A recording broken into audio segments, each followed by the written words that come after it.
Bueno, pues hola, buenas tardes y muchas gracias por asistir a esta presentación de una segunda edición de la novela El Sillón del Diablo. En primer lugar, queremos dar las gracias siempre a la librería Maestro de Valladolid por las facilidades que siempre nos prestan en la promoción y presentación de nuestros títulos. Y en este caso es un libro que es muy especial para nosotros. Es uno de las novelas que publicamos ya hace un tiempo, pero que le hemos dado un lado de cara por su segunda edición. Yo creo que era una novela que se lo merecía, ha tenido gran acogida. El tema que trataba era muy de aquí de Valladolid, pero también muy universal. La novela negra, las leyendas antiguas, todo eso conjugado con un ritmo de película trepidante, pues hacía que fuera una novela muy cinematográfica. La verdad es que siempre que hemos hablado de la novela hemos hablado de ella como si fuera un guión de cine, más que una propia novela, porque la acción no baja de ritmo. Entonces, en esta edición lo que nosotros pretendimos era pues, aportar un poquito más a la novela. El argumento no ha cambiado, no esperéis que vayan a ser ahora otros los protagonistas ni nada. Lo único que sí que hemos corregido algunas erratas que, como todo libro, hemos ido detectando. Y sobre todo yo creo que lo que le ha aportado el valor añadido es el aparato gráfico. Hemos añadido una serie de ilustraciones, tanto en la portada como en el interior, que, claro, gustarán o no gustarán. La calidad técnica es indiscutible, así que ahí no podrás decir nada. Pero claro, siempre que leemos un libro o una novela, nos imaginamos a los personajes a nuestro modo. Yo, por ejemplo, no sé por qué a la protagonista, a Bárbara, siempre me la imaginé rubia.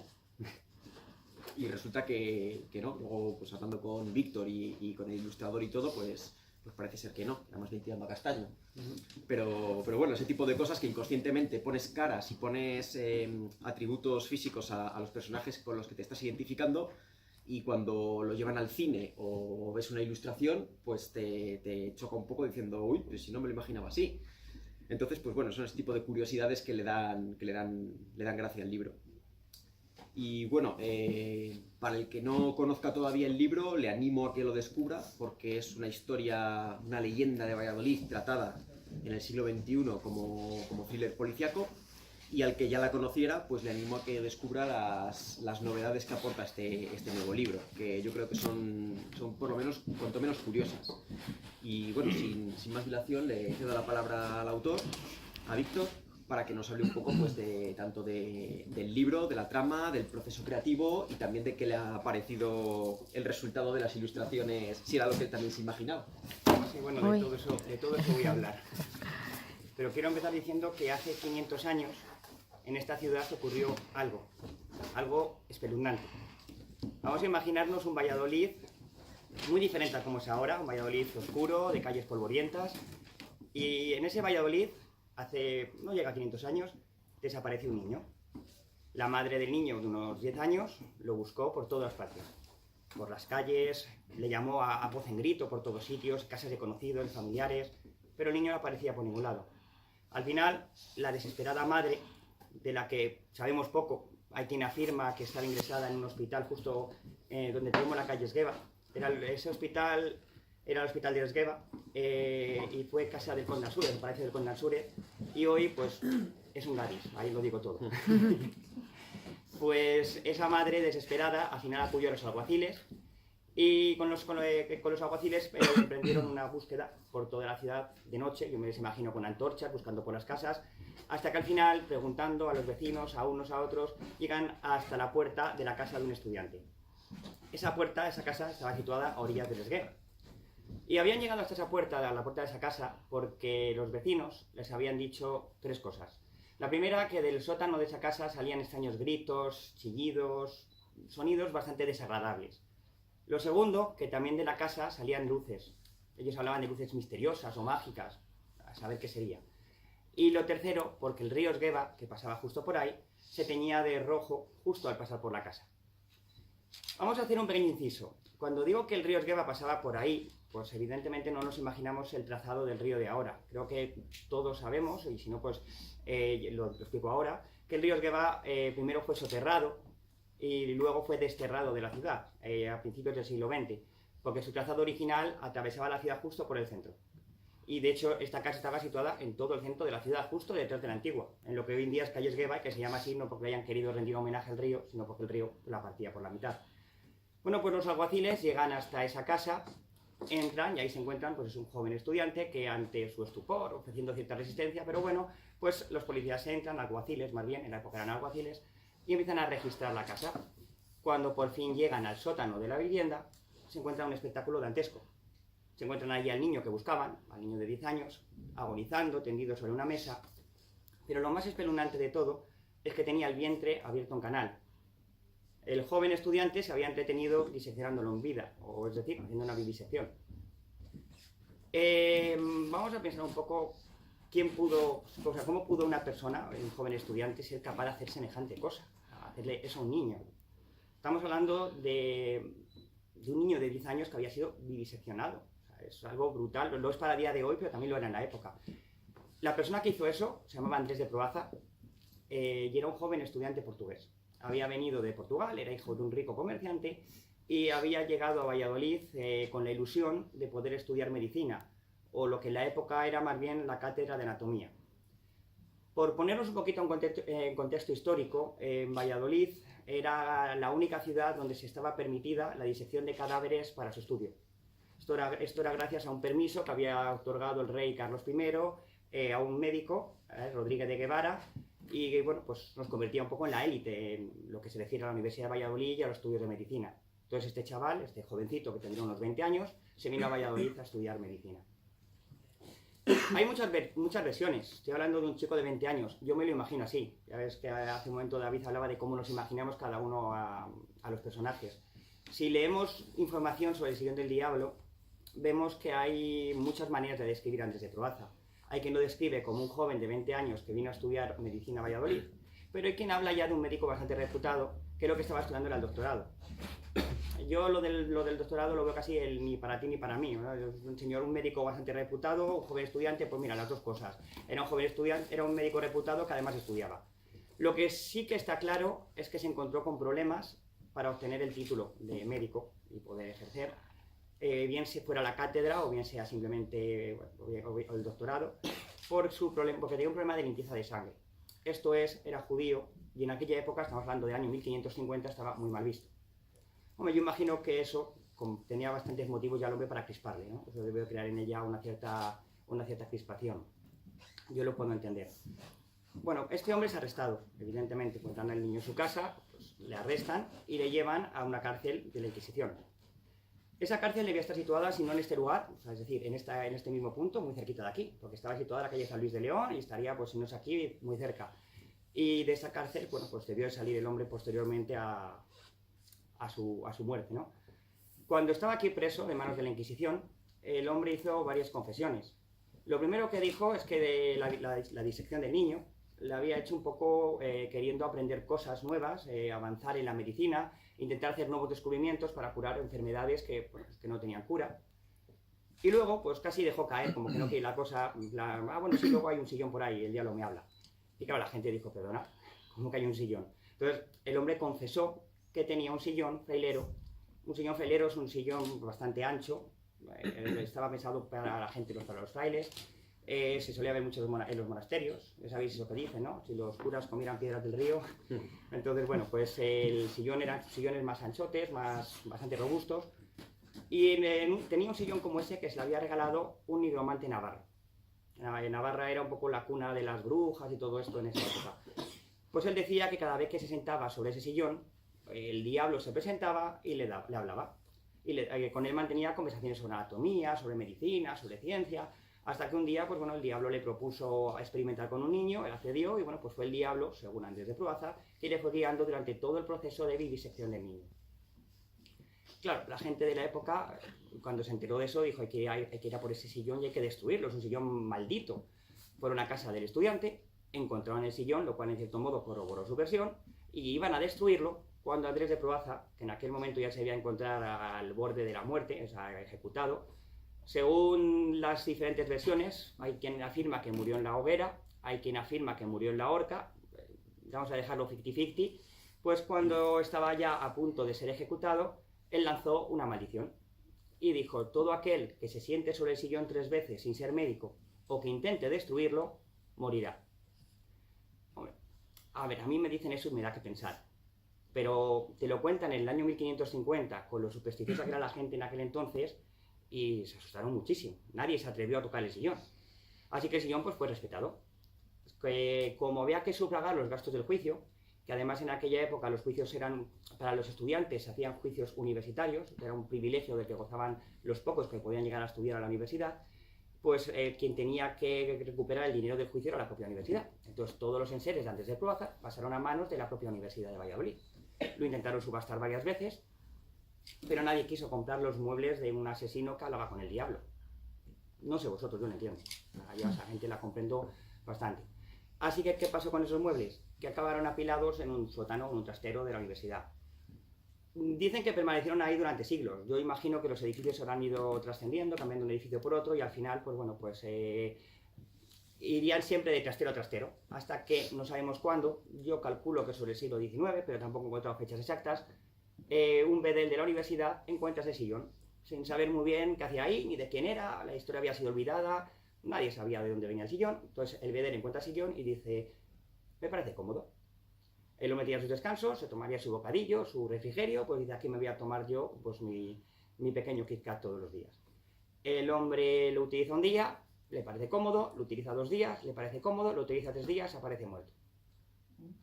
Nada raro, no una muerte violenta, no fue una muerte violenta. De hecho, la gente le encontró y diagnosticó muerte natural. Parecía que le había dado un infarto, que había quedado una muerte bastante natural. Se enterró con dolor, con pena, sobre todo por los familiares, y la universidad, pues evidentemente, contrató a un nuevo bedel. El nuevo bedel, que llegó allí, pues encontró el sillón en su sitio porque nadie había sospechado del mueble. Pues al tercer día volvió a aparecer muerto, lo cual es evidente que también lo había estado empleando y lo había estado usando. Yo creo que este es un momento importante, es un punto de inflexión. Es aquí cuando los coetáneos se les hace un nudo en el cerebro y yo creo que alguien debió decir, esto es raro. Y seguro que alguien debió decir, no me digas.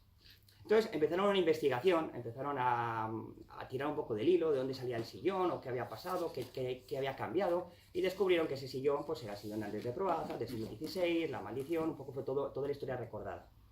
Como el sillón no podía ser destruido, pues decidió ser colgado boca abajo del techo de la capilla universitaria. Y ahí estuvo hasta que esa capilla fue derruida. Para que os hagáis una idea, la capilla universitaria antes, porque ahora está en el Palacio de Santa Cruz, antes estaba justo enfrente, en donde está ahora el edificio Rector Tejerina, la Plaza de Santa Cruz, estaba ahí. Entonces, cuando lo derribaron en la capilla, pues dijeron, ¿qué hacemos con el sillón? Le llevamos al Palacio de Fabionelli. Había causado ya 2 muertes, hay quien le atribuye alguna más. He leído por ahí en alguna ocasión que había unos estudiantes también de la universidad que se sentaron y aparecieron muertas, un accidente de tráfico. No he encontrado casi información al respecto, no me parece una información muy fiable, pero bueno, como todo esto son leyendas y misterios, ahí lo dejo. El caso es que derriban el edificio, el sillón deja de estar colgado por patas abajo, es decir, boca abajo. De hecho, si lo miramos, en las propias patas del sillón tiene todavía las argollas, ¿vale? Huellas de que ha estado colgado, de que esa historia es verídica, y deciden llevarlo a Fabionelli. Allí está expuesto, con un cartelito bastante modesto, que pone el sillón del diablo. Tiene un cordoncito rojo para que nadie se siente en él. Me parece poca precaución teniendo en cuenta las terribles consecuencias que puede ocurrir si alguien se sienta, aunque bueno, hay que sentarse 3 veces. Y si alguien quiere verlo, pues tiene que acercarse simplemente al Palacio Fabionelli, que es el Museo de Valladolid. La sala número 14, allí está. Hay una mesa de comedor, hay una serie de sillas y una de ellas es el sillón del diablo. Bueno, ya que vais, yo os aconsejaría también que os deis una vuelta por el museo entero. A mi humilde opinión, necesita una remodelación, actualizar un poco a los tiempos que corren, algún panel informativo, un poquito de medios audiovisuales, pero eso no quita que la colección permanente del museo es fascinante. O sea, sinceramente es fascinante. Y bueno, pues aprovecháis y lo veis. Esto que os acabo de contar es la leyenda del sillón del diablo. No lo he escrito yo, ya quisiera, no es invención mía, simplemente es una leyenda que existe. La leyenda más famosa que tenemos, una leyenda negra. Y bueno, pues ya existía. De esa leyenda es de donde yo he empezado a tirar para empezar a construir mi novela. Cuando yo escuché la leyenda por primera vez, dije, tengo que escribir sobre esto. Esta historia no... Más que nadie había escrito antes. Dije, hay que escribir sobre esto algo, me lo estaba pidiendo. A lo mejor era el diablo que me hablaba, no lo sé. Por el momento nadie ha muerto leyendo el libro, ni tampoco nadie lo ha leído 3 veces, creo. Nadie fuera de mi familia, por lo menos. Pero bueno, no sé, yo creo que no era el diablo, yo creo que era una voz interior mía. Había escrito cosas antes, pero nunca me había embarcado en un proyecto tan ambicioso. Para escribir El Sillón del Diablo, lo que quise hacer fue traer toda la acción de la historia a la actualidad, al siglo XXI. Entonces, lo que hice fue crear una especie de gincana en la que tenemos casi al lector, porque es el propio lector el que está en una gincana por toda la ciudad, intentando descubrir quién es el asesino que está dejando un reguero de crímenes. Ese asesino además parece tener cierta conexión con lo que pasó en el siglo XVI, como que quisiera emular los crímenes que cometiera Andrés de Proaza en el siglo XVI. La buena noticia es que el lector no va a estar solo, le va a acompañar el inspector Navarro, que aunque es un señor serio, firme y un poco mal hablado, es de fiar. Y va un poco a ayudar al espectador a desenmascarar quién es el asesino en esta historia, que ya os adelanto, no es el mayordomo. Esta gincana pues va a ir pasando además por un montón de escenarios de la ciudad. He intentado que cada escena importante transcurra en un lugar emblemático de Valladolid. Tenemos una ciudad preciosa, creo que no la sabemos vender bien. He intentado que todo suceda en lugares emblemáticos, entonces también sirve un poco de guía de la ciudad. A la vez que vamos leyendo la novela, a la vez que vamos embaucando en la historia, vamos teniendo una pequeña guía de la ciudad, en la que vamos a ir descubriendo la historia de aquellos lugares donde se va contando algo. La historia, por qué se construyó, qué pasó ahí, un poquito cada cosa, qué peculiaridades tiene. En general, y en resumen, me gusta definir El Sillón del Diablo como una montaña rusa. De por sí es una novela negra con tintes de novela histórica, porque está entretejida una historia del siglo XVI con una historia del siglo XXI y se van contando ambas historias. Y el lector va a ir saltando un capítulo del siglo XXI, un capítulo del siglo XVI, donde cuento un poco de las aventuras de Andrés de Proaza en el Valladolid del siglo de oro, que por cierto fue uno de nuestros momentos de máximo esplendor histórico, y cómo este hombre llega un joven estudiante a Valladolid con ilusiones, con sueños, consigue el sillón y cómo el sillón le va poco a poco mutando y convirtiendo en un asesino sanguinario. Por un lado cuento eso, pero por otro lado cuento lo otro que os he explicado, el asesino del siglo XXI. Entonces la historia ya mezcla 2 géneros, novela histórica con novela negra. Pero si eso fuera poco, insisto, es un poco montaña rusa, porque va a jugar con vuestros sentimientos. Desde el primer capítulo, desde que abréis el libro y leéis la primera página, vais a andar pasando de la alegría a la tristeza, del terror al romanticismo, con solo cambiar de página. Por lo menos eso he intentado, de transmitir todas esas sensaciones y jugar un poco con todo eso, que creo que es bastante importante. Ya veis un poco todo lo que da de sí una leyenda, O sea, todo lo que da de sí una leyenda. En este caso hay más dado de sí 512 páginas. Alguna más con las ilustraciones, 512 páginas creo que era la primera edición, pero será alguna más. ¿Ya que me vas a confirmar? 515. 515. Ya veis lo que da de sí. De todas formas, no soy yo el único que apuesta por esta leyenda. En esta ciudad estoy viendo que cada vez se apuesta más. Como si se tratara del fenómeno de la persistencia, estoy viendo cómo desde que conozco la leyenda, antes no la conocía, se menciona cada vez más. Antes no había oído nunca hablar de ella y de repente se menciona constantemente. Estoy viendo cómo el norte de Castilla, por ejemplo, saca recurrentemente artículos sobre nuestra leyenda, sobre la leyenda más famosa que tenemos, El Sillón del Diablo. Hace no mucho ha dedicado un artículo era más bien una galería fotográfica sobre nuestras leyendas más famosas, y entre ellas venía la del Sillón del Diablo. Iker Jiménez había hablado de ella hace unos pocos años, habló además 2 veces, en Cuarto Milenio y en su programa de radio Milenio 3. Precisamente al poco de salir el libro El Sillón del Diablo me encontré con una chica que hace cine, una cineasta, gracias. Una cineasta vallisoletana que había hecho un reportaje, un documental muy interesante sobre El Sillón del Diablo. Además, la chica puso muchos medios, no reparó en medios, estaba muy bien ambientado en los escenarios originales, se fue a la universidad, entrevistó a gente, la verdad que estaba muy bien hecho. Pero lo más interesante de todo, lejos de todo lo que se puede haber hecho sobre El Sillón del Diablo, es una cosa. En la calle Esgueva, donde sucedió todo, justo enfrente donde estaba el hospital de Esgueva, que es donde he dicho que estaba el Gadis, ¿vale? Valga eso como indirecta lo poco que hemos cuidado de nuestro patrimonio del pasado. Hay un bar, el bar se llama Niño Perdido, y el Niño Perdido se llama así un poco en honor a a la leyenda, al niño perdido de Proaza, porque supuestamente ocurrió ahí. Justo al lado, la semana pasada o hace un mes tal vez, no sé cuánto tiempo hará, yo me he enterado hace un par de semanas, o sea, la semana pasada o hace un par de semanas, hará un mes, han abierto un escape room. Un escape room es una habitación donde te metes, te van colocando una serie de puzzles, vas resolviéndolo y al final tienes que intentar lograr el objetivo de resolver todos los puzzles o salir de la habitación o en este caso era rescatar a una niña. Ese escape room está ubicado en el portal número 12. Ese portal tiene mucha importancia en la novela, por cierto, no puedo explicar por qué, quien lo lea lo dejo ahí, casualidades de la vida, pero ese portal tiene mucha trascendencia en el libro y está inspirado en el Sion del Diablo. Lo cual demuestra que es que la leyenda está muy viva, se está haciendo todos los días. Yo he estado en el escape room, puedo decir que la ambientación es espectacular, que durante los 60 minutos que duró el juego me sentí como el inspector Navarro, que es el protagonista de mi novela, resolviendo los diferentes puzzles para intentar rescatar, en este caso, a una niña que había sido secuestrada por un descendiente de Proaza. Cuidado que aquí hay material para otra novela. La verdad es que a mí me encantó. También, oye, yo siempre recomiendo todo lo que tenga que ver con nuestras cosas, porque esto demuestra, en el fondo, que estamos apostando por lo nuestro, que apostamos por nuestras leyendas, que apostamos por nuestra historia, y me parece bonito. Lo triste sería lo contrario. A mí esto me parece bonito. Aparte de todas estas menciones de Sion del Diablo, que se demuestra que la ciudad está un poco cada día más preocupándose por nuestra trayectoria, por nuestra historia, está la acogida de la novela, que es prueba indiscutible de que la leyenda está de moda, de que está más viva que nunca, de que estamos apostando por ella. Estoy presentando una segunda edición del libro. Vamos, me lo llegan a contar a mí cuando empecé a escribirlo y no me lo hubiera creído. Ha sido un camino largo, pero ha sido un camino fascinante. Y además en ese camino he conocido a gente muy interesante. Empezando por David e Iván de Glifos, a los que nunca estaré lo suficientemente agradecido por haber apostado por este proyecto. Continuando, por ejemplo, por los chicos de Ciudadela, que son los que han hecho el book trailer. Si queréis, en mi página web podéis meterlo, podéis ver el book trailer. Han hecho el book trailer más perfecto que un autor podría querer para su libro. No cambiaría nada de ese book trailer.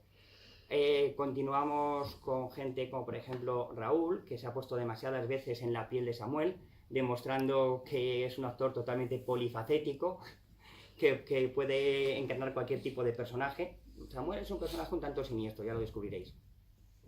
Continuamos con Pedro, que es el protagonista o el personaje que puso cara a Andrés de Proaza en la primera edición. Creo que tenemos ahí un ejemplar de la primera edición. Es un chico de León que se encargó de prestarnos su rostro, bueno, su rostro y su cuerpo realmente, para la portada de la primera edición. Tallete, de que hablaré más adelante. En fin, hay un montón de gente con la que he ido conociendo por el camino que ha hecho que este proyecto sea muy interesante, nos hayamos convertido todos en una gran familia y bueno, la verdad es que ha sido toda una experiencia.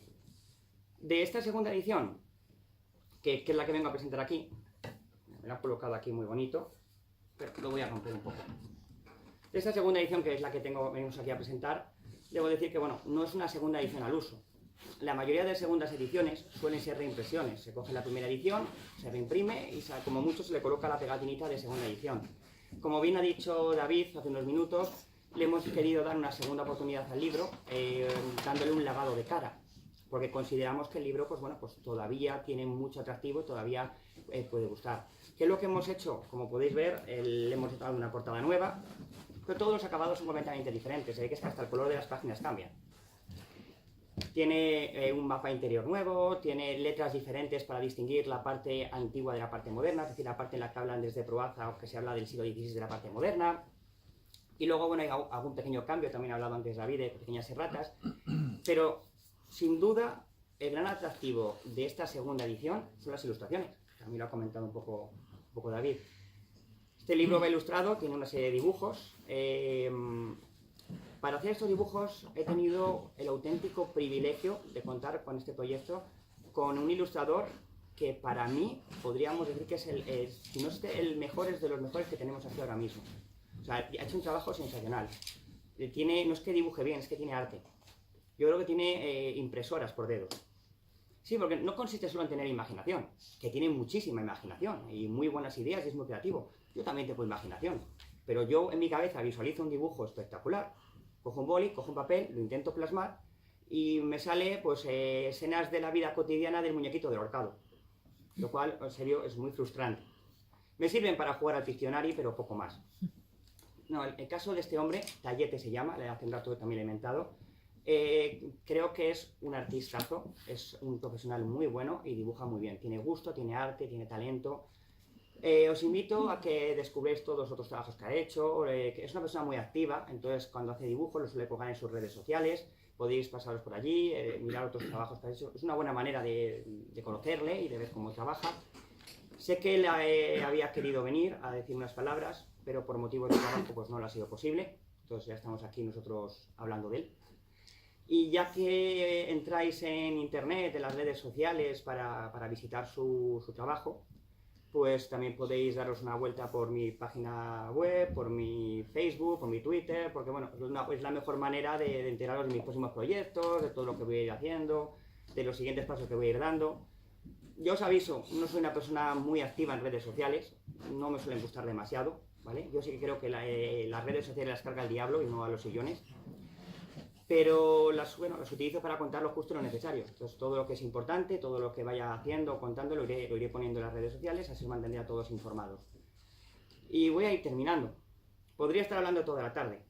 Quienes me conocen lo saben. Pero bueno, voy a ir cortando. Os dejo que me hagáis preguntas. Sé lo que pasa ahora. Cuando yo diga que hay turno de preguntas, pues de repente los brazos vais a notar como que empiezan a pesaros mucho, ¿vale? Van a empezar a pesar y es que levantarlo va a costar un montón. Es normal, lo sé, cuesta. Pero yo os animaría a que hagáis un esfuerzo, intentéis elevar el brazo, ¿vale? Y hacerme una pregunta, porque es una pena que os quedéis con alguna duda, que podría resolverla ahora, pues que os la llevéis para casa. Quiero terminar, porque me gusta terminar siempre estas charlas sobre el signo del diablo, citando las últimas palabras que dijo Saturnino Pérez Manescau, no en vida, pero sí en su obra, una obra que habla sobre el signo del diablo, que las tengo aquí. Me las sé de memoria las palabras, pero prefiero leerlas para ser más exacto. Este hombre es uno de los que más y mejor han hablado sobre Andrés Proaza, sobre el signo del diablo. Fue rector de la universidad en su momento y en su obra, pues, a ediciones universitarias, se dedica un capítulo entero al sillón y está bastante completo y yo creo que es toda una guía de referencia. Y este hombre termina diciendo lo siguiente, dice: yo, claro es, no creo en esta hechicería, evidentemente se refiere al sillón, pero nunca me he sentado en él. Y tampoco aconsejaría a nadie que hiciese la prueba, pues lo mejor de los dados es no jugarlo. Y quiero terminar haciéndoos a vosotros una pregunta para que por lo menos reflexionéis. ¿Vosotros os atreveríais a sentaros? No. Bueno, pues muchas gracias por haber venido.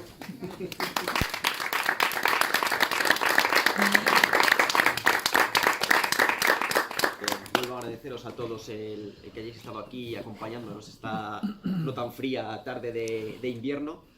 Y nada, pues si alguien quiere hablar con el autor o quiere que le firme algún ejemplar o algo, pues aprovechemos estos últimos minutos y nada, muchas gracias a todos por venir.